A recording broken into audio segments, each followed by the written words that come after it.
coffee shop in Wichita at the Kansas Oklahoma Conference, and I noticed a man sitting across the coffee shop kept looking at me as though he were inquiring in some way. And after a bit, he sidled up to Mary Ann when I was looking in another direction and said, "Is that Art Foster?" And she said, "Yes." And he said, "Gad, I didn't think he'd be still around." I was a student of his at Vanderbilt University Divinity School in 1960. He didn't say more about that, but that was as well.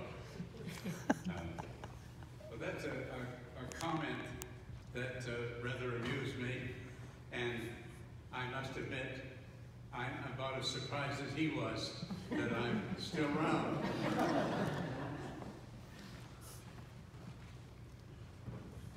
A medieval mystic said one time, well, when we pray, the main thing we should say, and maybe even the only thing we should say, is thank you.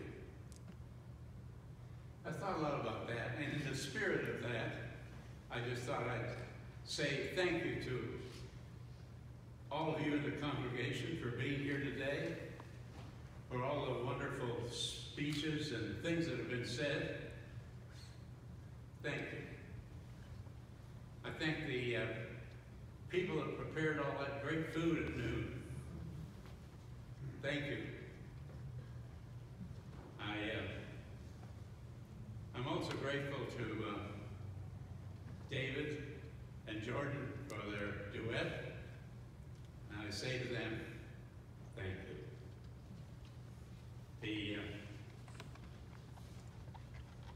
I want to thank David too, who along with Mary Ann put together a video which some of you have seen, the story of my life.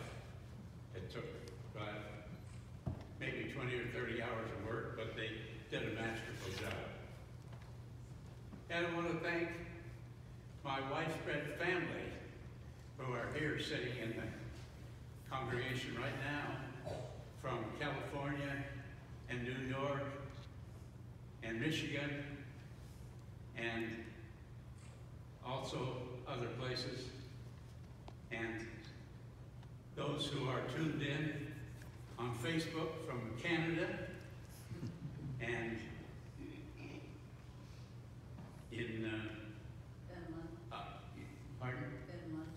Finland, yes. Yes, one of my former doctoral students sent a greeting from Finland, and I think he's tuned in too also, and so I'm very glad. And I'm thankful too for the people from Wichita and Topeka and Kansas City, where I've done interim ministries, as I did here in this church in 1980. I was looking at my files the other day and discovered a sermon I preached here on Easter Sunday, 1980. Pretty good sermon, too.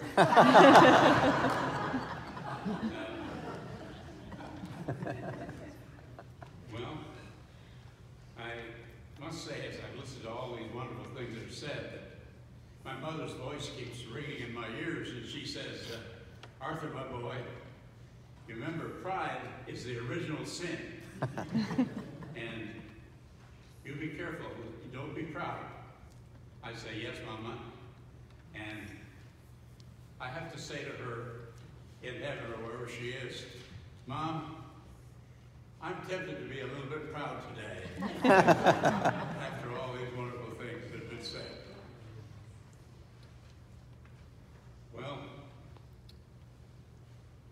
I want to close with just a rather simple thought. It's based on a story. When I was 10 years old, I absolutely adored the story by Robert Louis Stevenson, Treasure Island.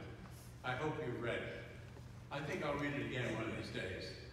But anyway, I read it and read it. I think I must have read it about 14 times. And I also drew maps of the island and located the possible places where the treasure would be found and so on. Well, some years later, I was in a group that was studying life scripts. And the idea was that, among other things, stories from our childhood could provide a kind of script, kind of a guide for the life, and often carried it out without even knowing it. And I thought to myself, by golly, I think maybe I did that with that Treasure Island story. And one of the people sitting there said, "Arthur, did you find the treasure?" It startled me. I'd never really thought of that. I thought mainly that it was a childhood story that was entrancing, that I greatly enjoyed. But what this person was saying in asking that question was, maybe that was part of your life script, part of your guidance, part of your going, part of your searching. And I thought, yeah, I think that's probably so. I know I've been on a lifelong search. I've been searching for the treasure.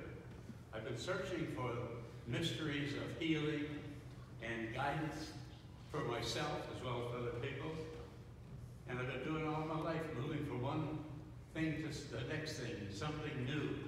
I'm an explorer in the world of ideas and hope.